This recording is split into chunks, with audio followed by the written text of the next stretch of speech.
Hello kids, welcome to our Pay Puzzle YouTube channel. Today also you are joining with a new geographic lesson relevant to grade 6. Well, I hope you are doing well. So last week I have sent you an assignment to prepare a rain gauge. I hope you have done this. So today we are going to discuss few things about the weather and the importance of the weather.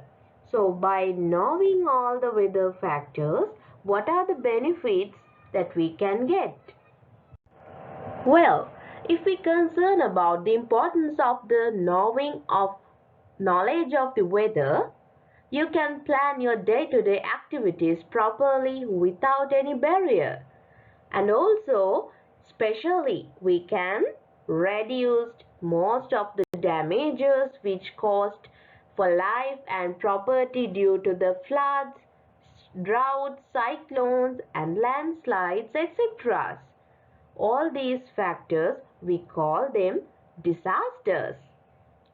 At the same time, the fishermen who used to go for fishing, they also have to get the weather idea, because most of the time these weather patterns can be changed and it can cause many troubles for them.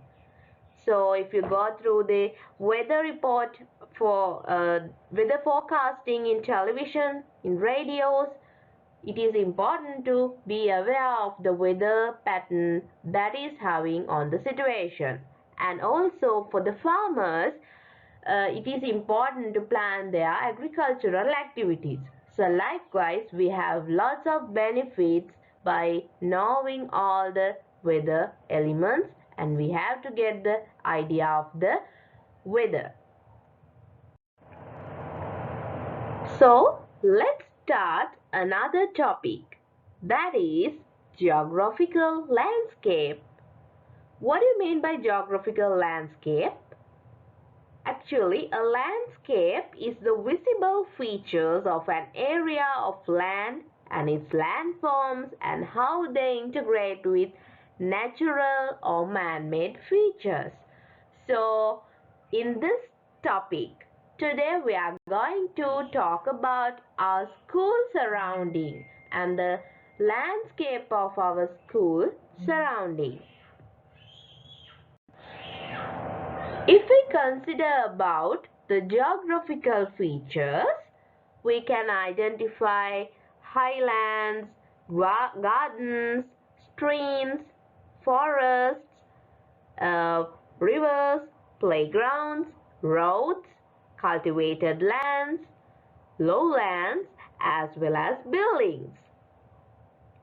Now, if we concern about our school surrounding, basically our school surrounding is located in an urban area. So, most probably you will see many buildings around the school and many roads as well as playgrounds, canals and gardens can be seen in your school area, in your school surrounding. Alright, if we consider about this landscape, the surrounding of our landscape of the school, we can represent this landscape by using two methods. One method is by drawing a picture and second one is by drawing a sketch. Once we draw a picture and sketch, it visible like this. So as you can see here, the first one is the picture. So you can mention all the details which is in the surrounding of the school. But if you consider about the sketch of the school, there you can find all the elements have been symbolized with specific details. So all the specific details like school and the houses and all the buildings, they are representing with the squares, so we can get somehow idea. And also if you consider about roads and paddy fields, mountains, rivers, just like that, we can indicate these features by using symbols.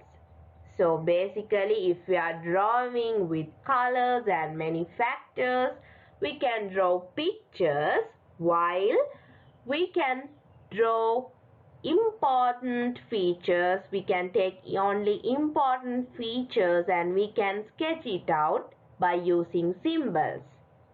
Okay, if you go through these two factors, pictures and sketches, what are the differences that you can see in picture and a sketch? If you go through it correctly, actually there is a clear difference between the picture and the sketch. So some features in the pictures are drawn in three-dimensionally, in the 3D format, three-dimensionally.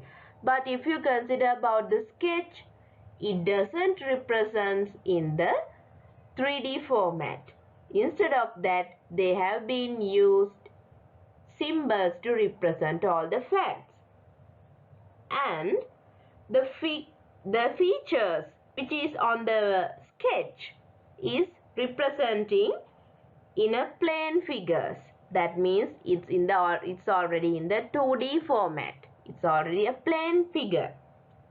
And if you consider about the shape, distance and location of geographic features, it can be clearly shown in a map than a picture, because if you talk about the clearance, once you if you want to talk about or if you want to explain or to explain to somebody, if you go through the picture, you can see that there are unnecessary details, just like these forests, mountains and etc. But if you consider about the sketch represents only the important features. So I hope you have got an idea about what is a sketch, what is a sketch, and what is a picture, and the clear difference of it. So I suggest you to draw a sketch of your school. Although you are at home now, I hope you can imagine the picture of your school, and you can draw a sketch of your school. Remember, it's not a picture, it's just a sketch of your school. And at the same time, do the activity on page 18. So I hope you have understood today's lesson. Thank you. I hope you enjoyed the video. Please subscribe to my channel. Ape Ipasala. Stay safe.